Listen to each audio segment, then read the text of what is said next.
Everybody knows what this is. It's a drain basin in a parking lot. You see them all over the place, and you see the same problem all the time. It's a safety hazard. It's terrible. The number one reason that looks like that is the blacktop is lower than the lid of the basin. And guess what happens?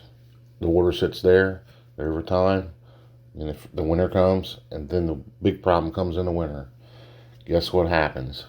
Ice. Then you have a freeze thaw cycle, and it tears. I mean, it tears the blacktop up. And not only that, the water gets down between the basin and the ground, pushes it.